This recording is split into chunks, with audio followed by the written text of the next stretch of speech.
والصلاة والسلام على رسوله الكريم وعلى آله وأصحابه أجمعين أما بعد. أعوذ بالله من الشيطان الرجيم. بسم الله الرحمن الرحيم. يا أيها الناس اتقوا ربكم الذي خلقكم من نفس واحدة وخلق منها زوجها وبث منهما رجالا كثيرا ونساء واتقوا الله الذي تساءلون به والأرحام إن الله كان عليكم رقيبا. سورہ نساء کی پہلی آیت ہے. شروع اللہ کے نام سے جو بڑا مہربان نہایت رحم کرنے والا ہے. اے انسان، ڈرو اپنے اس رب سے جس نے تم کو ایک ہی جان سے پیدا فرمایا اور اسی سے اس کا جوڑا بھی بنا دیا، پھر ان دونوں سے بہت سے مرد اور عورت بنا کر دنیا میں پھیلا دیا.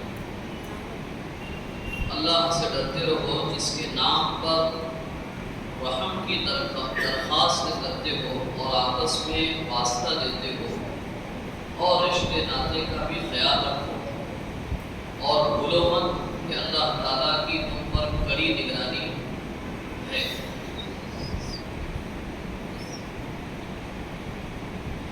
شادی بیاہ کے سلسلے میں گزشتہ خطبے میں کچھ ضروری باتیں نکاح کے اسلامی تصور کے سلسلے میں بیان کی گئی تھی. آج بھی انہیں کے آگے کچھ باتیں عرض کرنی ہیں. نکاح جو ہے یہ ایک اہم ترین موقع ہوتا ہے اور نازک ترین موقع بھی ہوتا ہے لڑکے کے لیے، لڑکی کے لیے، اور نہایت ہی اہمیت کا حامل ہے. قرآن مجید نے اور دین اسلام نے، آپ احادیث مبارکہ کا مطالعہ کیجیے اور نکاح کے جو احکامات قرآن مجید میں مختلف جگہوں پر جو آئے ہیں ان پر اگر آپ غور کریں تو پتہ چلتا ہے کہ نکاح کو شریعت نے بہت اہمیت دی، بہت زیادہ اس کو سنجیدگی سے لے کر کے اس کے سلسلے میں احکامات انسان کو بتائے. وجہ یہ ہے کہ ایک بہترین معاشرے کی تشکیل میں، ایک آئیڈیل سوسائٹی کے اسٹیبلشمنٹ میں میرج اور شادی اور نکاح کا بہت بنیادی تصور کردار ہے. وہ جتنا صحیح، مضبوط اور بہتر ہوگا، معاشرہ اتنا بہتر، مضبوط اور اچھا اور پرسکون اور چین اور سکون والا ہوگا. یہ معاملہ جتنا ڈسٹرب ہوگا، نکاح کا معاملہ جتنا سرسری طور پر دیا جائے گا، جتنا بے احتیاطی کے ساتھ اس کو کیا جائے گا، اتنا ہی معاشرہ اور سماج جو ہے ڈسٹرب ہے. اس لیے نکاح کے معاملے کو شریعت نے بہت زیادہ اہمیت دی. لہذا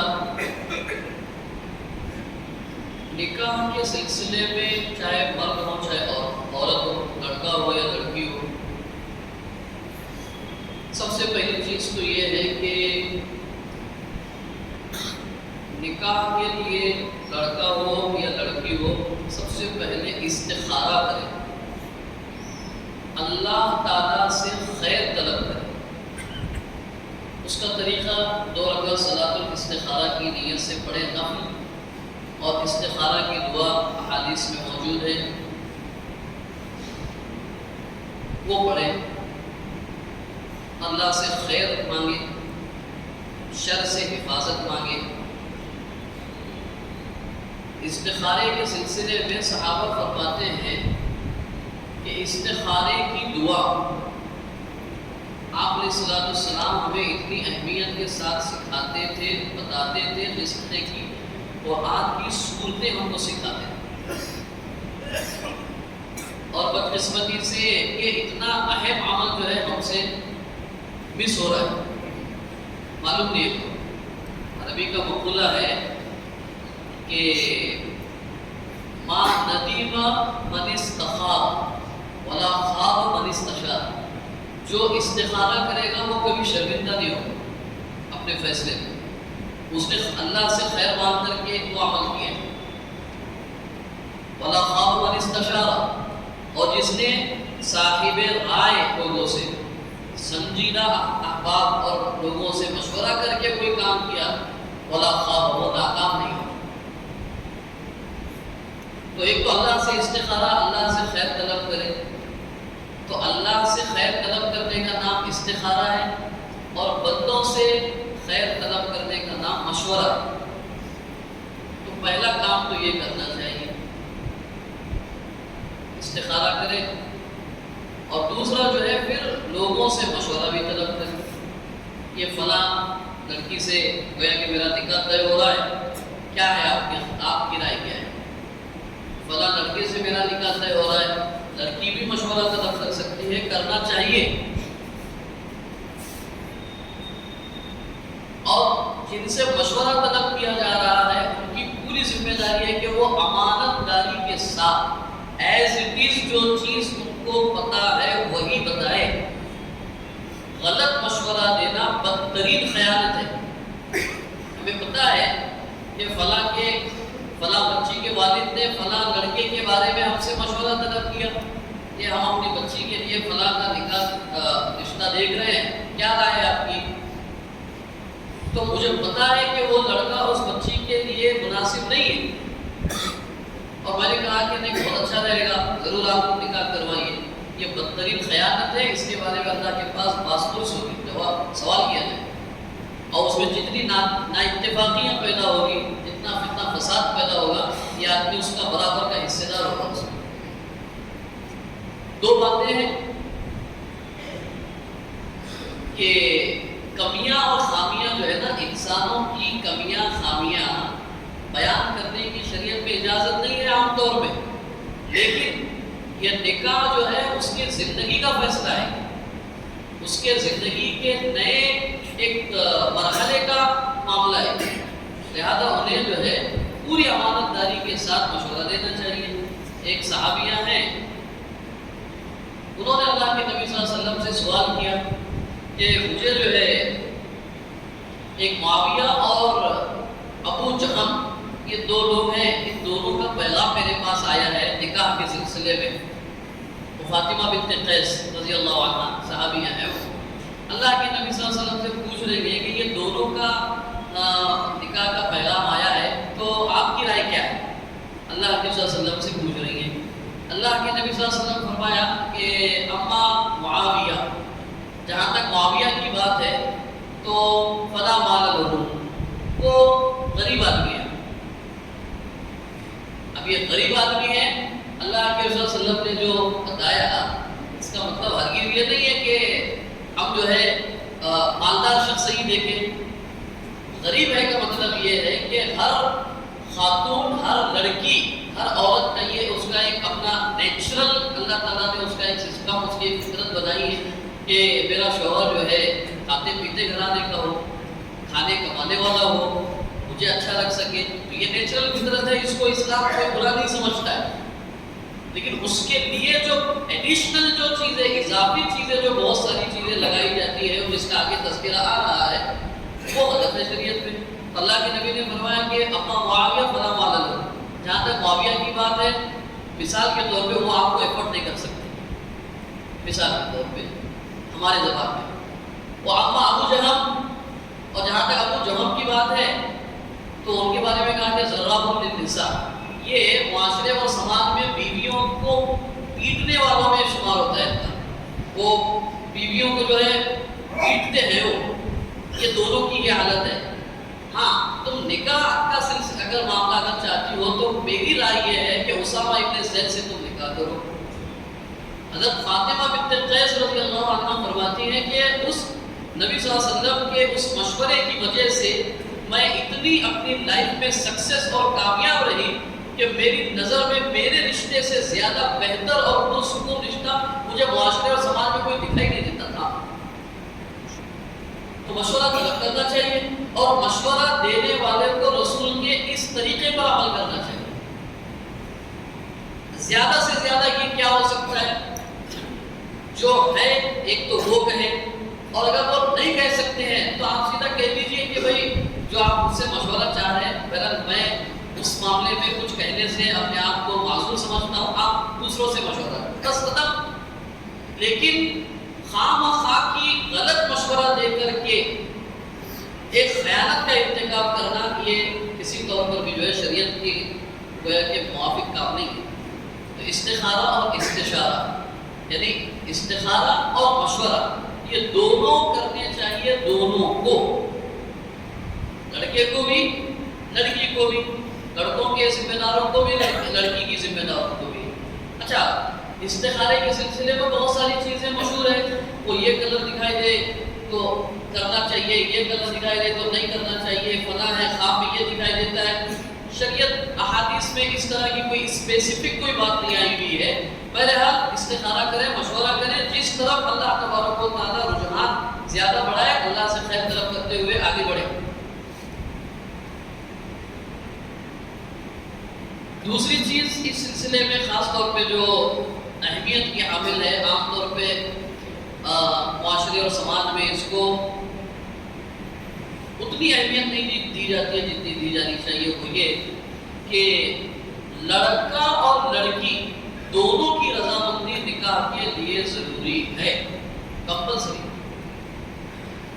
یعنی اگر لڑکے کا نکاح کسی لڑکی سے کیا جا رہا ہے اور لڑکا اس نکاح سے راضی نہیں ہے تو یہ نکاح نہیں چلے گا، اور والدین کو مجبور کرنے کی شریعت میں اجازت نہیں ہے۔ آگے بات آ رہی ہے، وہ بیلنس باتیں ہیں ساری چیزیں، لیکن بہرکیف اسی طرح اگر لڑکی کے لیے کوئی رشتہ دیکھا اور لڑکی اس کے لیے تیار نہیں ہے تو مجبوراً والدین، ان کے گارجین، ان کے سرپرست وہ نکاح زبردستی نہیں کرا سکتے، نہیں کرانا چاہیے۔ اسلام اور شریعت اس سے انہیں منع کرتا ہے۔ تو اس کا مطلب جو ہے، اصل میں یہ پہلو جو ہے ہوتا ایسا ہے ہمارے معاشرے اور سماج میں، یہ میں نے پچھلے مرتبہ کہا نا، ہم نے معاشرے اور سماج کی ایسی بہت ساری جکڑ بندیاں اپنے اندر ڈال لی ہے جو شریعت میں اس کا کوئی جگہ ہی نہیں ہے اس کی۔ اسی میں کا ایک مسئلہ یہ ہے، کیا ہمارے معاشرے اور سماج میں ایک بات یہ ہے کہ دو بہنوں نے یہ طے کر لیا اپنی اولاد کے بچپن میں کہ میں تیری بیٹی کو اپنی بہو بنا لوں گی، اس نے کہا کہ میں تیرے بیٹے کو اپنا داماد بنا لوں گی، یہ بچپن میں کہہ دیا۔ اب یہ بڑے ہو گئے، اب وہ کہہ رہے ہیں کہ اگر نکاح تجھے اگر کرنا ہے تو اسی لڑکے سے کرنا ہے، تجھے نکاح کرنا ہے تو اسی لڑکی سے کرنا ہے۔ کیوں؟ وہ ہماری طاقت کا سوال ہے۔ بھائی آپ کو کس نے کہا؟ بچپن میں نکاح طے کرنے کا آپ کو کس نے ذمہ دار بنایا؟ بالکل نہیں، غلط بات ہے۔ دو بھائیوں میں معاہدہ ہوتا ہے، دو بہنوں میں معاہدہ ہوتا ہے، آج کل ہو رہا ہے۔ بولے وہ نہیں، بچپن میں ہم نے طے کیا تھا۔ یہ جکڑ بندیاں ہیں، اور چونکہ ان کی رضامندی نہیں ہوتی ہے، ان کا سیٹسفیکشن نہیں ہوتا ہے، ان کی گویا کہ اس پہ کیا کہتے ہیں، اپنی خود رضامندی نہ ہونے کی وجہ سے وہ نکاح جو ہے مہینوں میں، ہفتوں میں، سالوں میں ٹوٹ جاتے ہیں، اور اس کا بہت غلط اثر پھر اس کا ایک دوسرا نظام بن جاتا ہے۔ پھر تو احتیاط کرنی چاہیے اس سلسلے میں۔ اور یہ معاملے میں خود اللہ کے نبی صلی اللہ علیہ وسلم نے فرمایا کہ جب، صحیح مسلم کی روایت ہے کہ جب تم اپنی بچی، بہن، بیٹی کا نکاح کرنا چاہو تو اس سے مشورہ طلب کرو کہ میں فلاں جگہ سے تمہارا نکاح کرانا چاہتا ہوں، تمہاری کیا رائے ہے؟ صحابہ نے کہا کہ ہم مشورہ کرتے ہیں لیکن بچیاں خاموش رہتی ہیں، تو کہا کہ اس کی خاموشی کو اس کی رضامندی سمجھو، اور اگر اس نے انکار کر دیا تو پھر راستہ تبدیل کرو۔ نیچرل سسٹم رکھا ہے اسلام نے، کوئی بناوٹی بات نہیں، کوئی فورس نہیں، کوئی پریشرائز نہیں، کچھ نہیں۔ ہاں، اولاد کو یہ بات بتائیے، وہ بھی صحیح حدیث میں اللہ کے نبی نے فرمایا کسی لڑکی کا نکاح اس کے ولی کی اجازت کے لڑکے اور لڑکیوں کے لیے حکم دیا ہے. وجہ جو ہے خود اللہ کے نبی صلی اللہ علیہ وسلم فرماتے ہیں اس کے تجربے کی کمی کی وجہ سے، اس کی بڑھتی ہوئی جذباتیت کی وجہ سے، اس کا ولی، اس کا سرپرست اور اس کا جو گارجین ہے وہ تجربات کی روشنی میں اپنی بچی، بیٹی، بہن کی فلاح کے لیے لانگ ٹرم سوچ کر کے وہ کوئی رشتہ طے کر رہا ہے تو وہ رشتہ طے کر کے اس کے اوپر اس بچی کی رضامندی حاصل کر کے آگے بڑھے، امپوز نہ کرے اس کو. یہی کرنا ہے جو میں نے کہا. تو ایک طرف لڑکا اور لڑکی جن کو نکاح کرنا ہے ان کو پابند بنایا گیا ہے کہ اپنے سرپرست کی پسند کا خیال رکھو، اپنی لانگ ٹرم سکسیس لائف کے لیے اس کا خیال رکھو. اور والدین کو یہ بتایا کہ تم اپنے تجربات کو ان کو کنونس کرا کر آگے بڑھو، نہ یہ کہ کرنا ہی ہوگا. کرنا ہی ہوگا تو پھر اس کے بعد ایسے کئی سارے حالات اور مسائل ہو جاتے ہیں جس سے معاشرہ فی الحال دوچار ہو رہا ہے. یہ بات بالکل بھی غلط ہے کہ کوئی لڑکا یا کوئی لڑکی اپنے خاندان کو اجازت کو اطلاع کیے بغیر، گھر والوں کو اطلاع کیے بغیر، والدین کو اطلاع کیے بغیر کوئی لڑکا کسی لڑکی کے براہ راست کانٹیکٹ میں آ جائے، کوئی لڑکی کسی لڑکے کے براہ راست کانٹیکٹ میں آ جائے اور پھر وہ اپنی بات آگے بڑھا کر جو ہے رشتہ جوڑ کر کے نکاح کرے، شریعت اس کو تسلیم نہیں کرتی ہے. ایک تو شریعت تسلیم نہیں کرتی ہے اور دوسرا اس کے سوشل ایول ایفیکٹس بھی بہت سارے ہیں، اس کے سماجی نقصانات بھی بہت سارے ہیں. یہ جو لو میرج جو کہتے ہیں، یہ اب وہ لفظ اور وہ جملہ میرے ذہن سے اصل میں نکل رہا ہے، یہ لو میرج کی زندگی بہت کم ہوتی ہے. کچھ چیزیں ایسی ہوتی ہیں جو سکسیس اور آگے لانگ ٹرم چلتی ہے، عام طور پر اس کا نتیجہ آپسی اختلافات پر ختم ہوتا ہے. لہذا خلاصہ یہ ہے کہ والدین اور اولاد آپسی میوچل انڈرسٹینڈنگ سے نکاح کے پروسیس کو آگے بڑھائیں. یہ بہت ضروری ہے. اگر اس میں ہم نے امبیلنسنگ اگر کی تو معاشرہ جو ہے وہ تباہ و برباد ہو سکتا ہے. آگے ایک اور چیز یہ ہے، ایک چیز ہمارے معاشرے اور سماج میں یہ ہے کہ نکاح کے سلسلے میں لڑکی والے آگے بڑھ کر رشتہ پیش نہ کریں. کرنے والے کو عیب سمجھا جاتا ہے. کیا بات ہے؟ یعنی لڑکے والے آنے چاہیے گھر پہ. کوئی اگر بولے کہ نہیں ہمارے گھر میں بچی ہے، ذرا آپ کے لڑکے کے بارے میں ہم سوچ رہے ہیں، تو اس کو معیوب سمجھا جاتا ہے معاشرے اور سماج میں. غلط بات ہے، کچھ نہیں ہے، اس کی کوئی بنیاد ہی نہیں ہے. یہاں شریعت نے تو یہاں تک اجازت دی ہے کہ اگر کوئی لڑکی کسی وجہ سے دین اور اخلاق کی بنیاد پر اگر کسی لڑکے سے متفق ہوتی ہے، وہ اپنے گارجین اور اپنے والد سے اس کے بارے میں مشورہ کر سکتی ہے. اس کی دلیل خود قرآن مجید میں حضرت موسیٰ علیہ السلام کے واقعے میں، وہ واقعہ آپ کو تفصیل سے معلوم ہے. حضرت موسیٰ علیہ السلام مصر سے جب چلے مدین آئے، وہ واقعہ سورہ شعراء میں اور کئی سارے جگہوں پہ موجود ہے.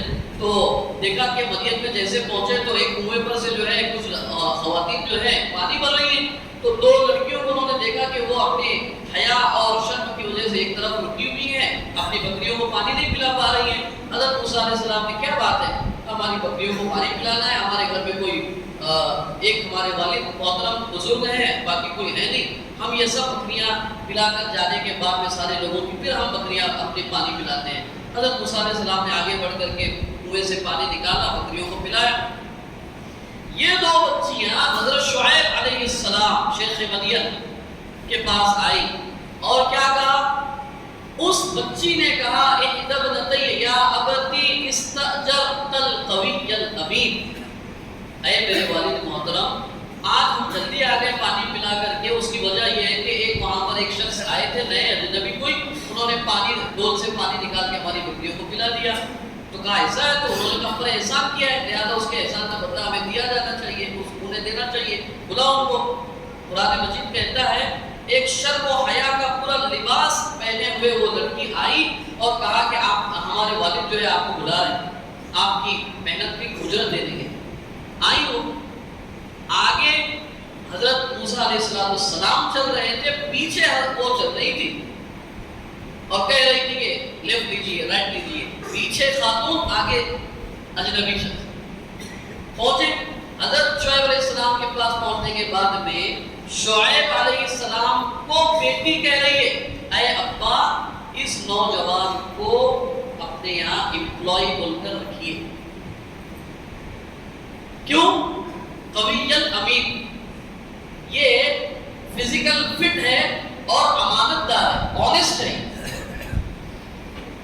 کیا تھا یہ تھا ان کے الفاظ اور جذبہ یہ تھا کہ انہیں اپنا داماد بنا لیجیے۔ وہ والد بھی دور اندیش تھے، وہ اپنی بچی کے الفاظ کے پیچھے چھپے جذبات کو سمجھنے والے باپ تھے۔ انہوں نے کیا کہا؟ بچی کہہ رہی ہے کہ ان کو امپلائی بول کر رکھیے، اور شعیب علیہ السلام موسیٰ علیہ السلام سے کہہ رہے ہیں کہ میں اپنی 2 بچیوں میں سے ایک بچی کا نکاح تم سے کرواتا ہوں۔ تو شریعت یہاں تک اجازت دے رہی ہے، لیکن بنیاد اس کی اخلاق، دین اور شریعت پر عمل پیدا ہونا چاہیے، اور والد کو بھی اپنی بچیوں اور بچوں کے الفاظ کے پیچھے چھپے ہوئے جذبات پر غور فکر کرنا چاہیے۔ ایسے کیسے کہا تم نے؟ یہ کیسے ہو سکتا ہے؟ یہ ساری چیزیں نہیں ہونی چاہیے۔ وجہ یہ ہے کہ انہیں آگے پوری زندگی گزارنی ہے اور ایک بہترین نسل کی پرورش کرنی ہے انہیں۔ تو یہ ایک چیز ہے خاص طور پر۔ اور ایک چیز ہوتی ہے جس کو عام طور پر دیکھا جاتا ہے نکاح کے سلسلے میں۔ اللہ کے نبی صلی اللہ علیہ وسلم نے فرمایا 4 چیزوں کی وجہ سے نکاح کیے جاتے ہیں، لمالها ولحسبها ولجمالها ولدینها فاظفر بذات الدین تربت یداک۔ یہ صحیح مسلم کی روایت۔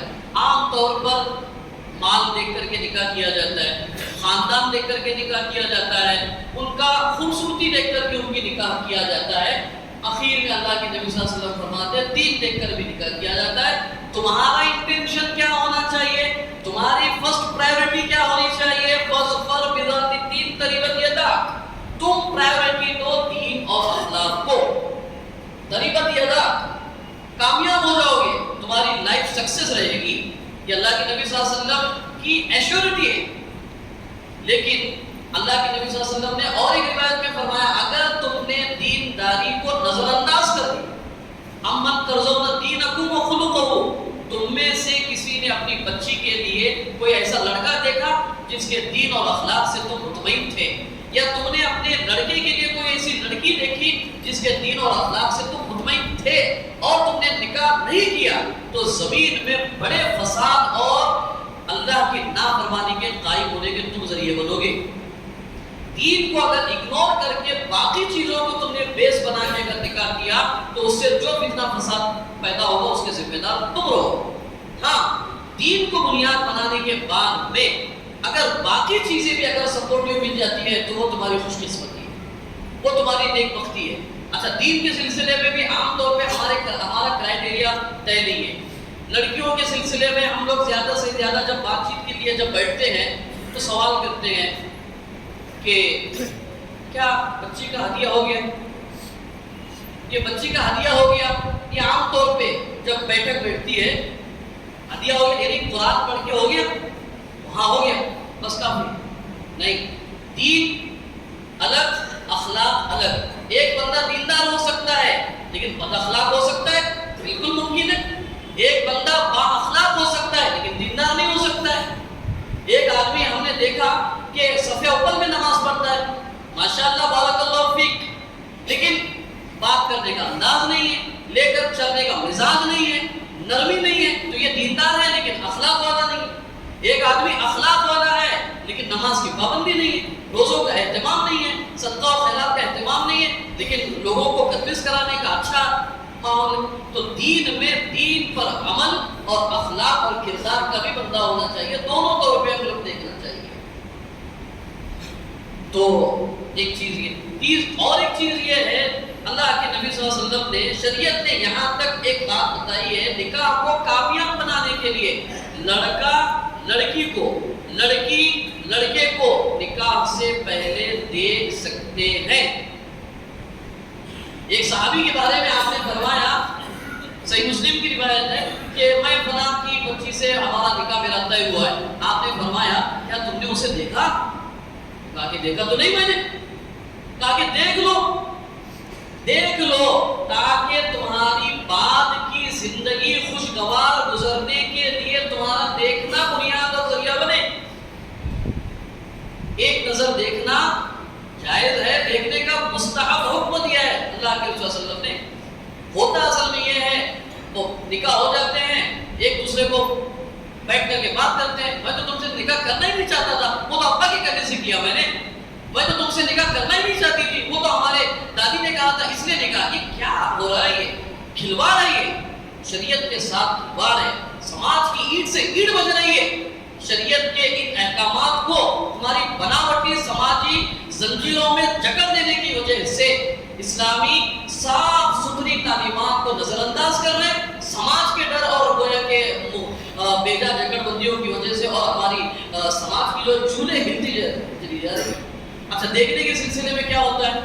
دیکھنے کے سلسلے میں یہ ہوتا ہے، ظاہر بات ہے کہ لڑکا لڑکی کو دیکھے، لڑکی لڑکا لڑکے کو دیکھے. اب ہوتا یہ ہے ہمارے معاشرے اور سماج میں، لڑکے نے لڑکی کو پسند کر لیا لیکن گھر پر آنے کے بعد فون یہ جا رہا ہے کہ ہم یہ رشتہ جو ہے آگے نہیں بڑھا سکتے ہیں. ریزن دولہے کی بہن کو پسند نہیں ہے. کیا بات ہے بھائی؟ کیا بھونا مذاق ہے یہ؟ شریعت کا کھلواڑ نہیں. ارے بہن کو پسند نہیں ہے اس لیے نکاح ٹوٹ رہا ہے. حد تو یہ ہے پتہ نہیں یہاں کا ماحول ہے یا نہیں ہے، لیکن میٹرو سٹیز کے ہمارے ساتھیوں سے ہم نے سنا کہ وہ نکاح اس لیے ٹوٹا کہ بھائی دولہے تو دیکھ لیا، دولہے نے تو دیکھ لیا، لڑکی نے تو دیکھ لیا، دولہے کے فرینڈز کو پسند نہیں ہے. لا حول ولا قوت الا باللہ.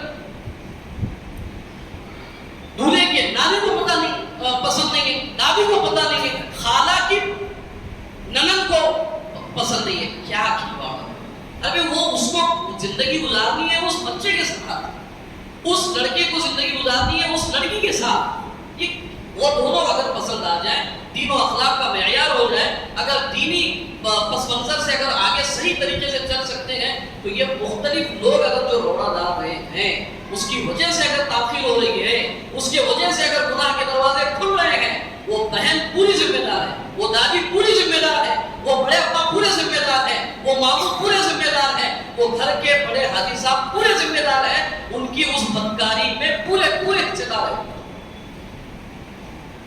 ناک رکھنے کے لیے ارے ہماری باتوں کو یار، ہماری ناک رکھو یار. ارے آپ کی ناک کیا حیثیت رکھتی ہے شریعت کے حکم کے سامنے؟ آپ کا اسٹیٹس کیا حیثیت رکھتا ہے اللہ کے حکم اور نبی کی شریعت کے سامنے؟ اور جاتے نہیں ہیں نکاح میں. میں نے کئی عام حضرات سے دیکھا ہوگا، کئی نکاح میں ہم شرکت اس لیے نہیں کرتے ہیں کہ ہم نے دیکھا تھا، ہم تیار نہیں تھے اس لیے نکاح، انہوں نے ہم جس پر تیار نہیں تھے وہ آگے بڑھ گئے اور ہم نے نکاح کر دی، ہم نہیں جائیں گے. اب عجیب بات ہے. میں نے اس سے پہلے بھی کہا تھا آپ سے، اللہ کے نبی صلی اللہ علیہ وسلم وہ نکاح میں شریک نہیں ہے، لیکن نکاح ہو گیا، وہ بابرکت نکاح رہا ہو.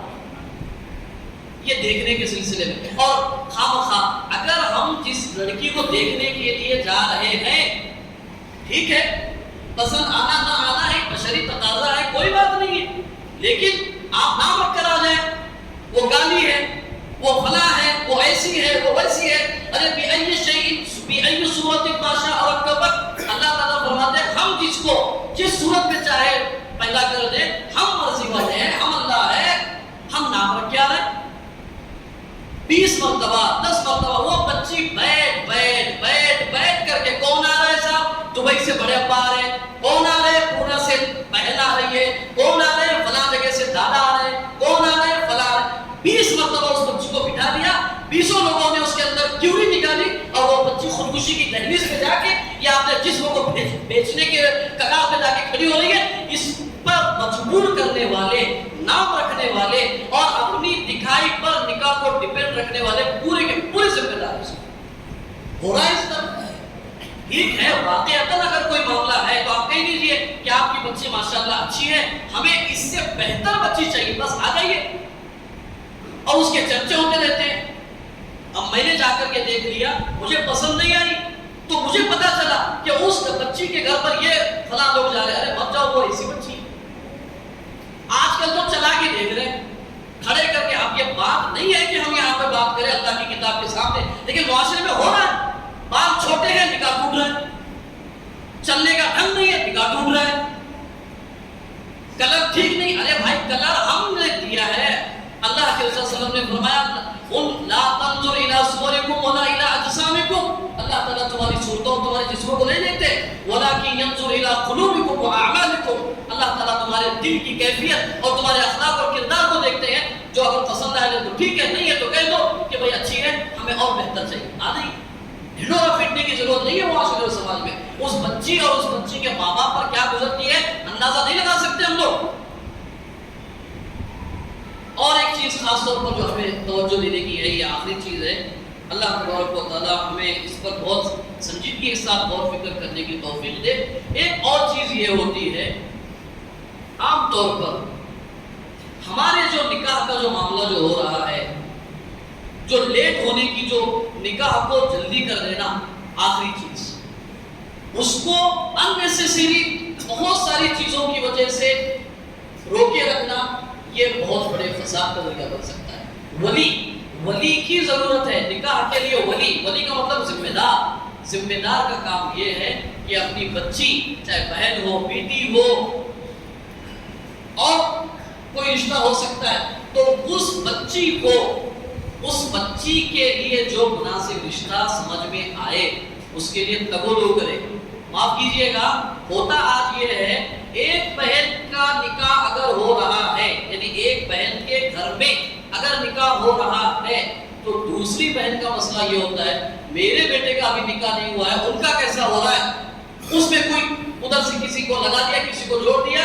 میری ماں بہنوں سے بہت ادب کے ساتھ گزارش ہے، اپنے بچے کے نکاح کے لیے اگر آپ دوسری اپنی بہن یا کسی اور کے بچے کے نکاح کے لیے اگر روڑا ڈال رہی ہیں، یاد رکھیے آپ کے بچے کی زندگی آپ اپنے سامنے جہنم بنا کر کے دیکھنے کے لیے تیار ہو. اس کا مستقبل اس کے ساتھ ہے، اس کی قسمت اس کے ساتھ ہے. آپ کے بچے کی قسمت اپنے بچے کے ساتھ میں ہے. تاخیر کی کوئی گنجائش اننیسیسری چیزوں میں نہیں ہونی چاہیے. یہ کچھ مسائل تھے جو عام طور پر ہمارے معاشرے اور سماج میں پائے جاتے ہیں. اس میں اور بھی کچھ چیزیں ہو سکتی ہیں جو ہمارے معاشرے اور سماج میں ہو سکتی ہیں. کسی وجہ سے، وقت کی تنگی کی وجہ سے اگر یہاں نہ آئی ہو، تو بہرحال اللہ تعالیٰ نے ہمیں عقل سلیم دی ہے، ہمیں فطرت سلیم اللہ تبارک و تعالیٰ نے دی ہے. اس کا استعمال کرتے ہوئے نکاح کے معاملے کو ہر قسم کے غلط رسم و رواج سے آزاد کر کے خالص کتاب و سنت رسول اکرم صلی اللہ علیہ وسلم کی زندگی کے مطابق، فرامین کے مطابق اس اہم عمل کو کرنے کا اپنے آپ کو پابند بنائیے. انشاءاللہ ہمارے گھر بھی پرسکون ہوں گے، ہمارا معاشرہ اور سماج میں جو ہے بہتر سے بہتر بنے گا. آئندہ انشاءاللہ نکاح میں کرنے کے وقت میں جو حالات اور مسائل اور جو چیزیں پیش آتی ہیں، اس کے لیے جو اسلامی تعلیمات اللہ نے زندگی رکھا اگلے درس میں. اللہ پاک مجھے آپ کو توفیق عطا فرمائے. سبحانک اللہم و بحمدک، اشہد ان لا الہ الا انت، استغفرک و اتوب الیک.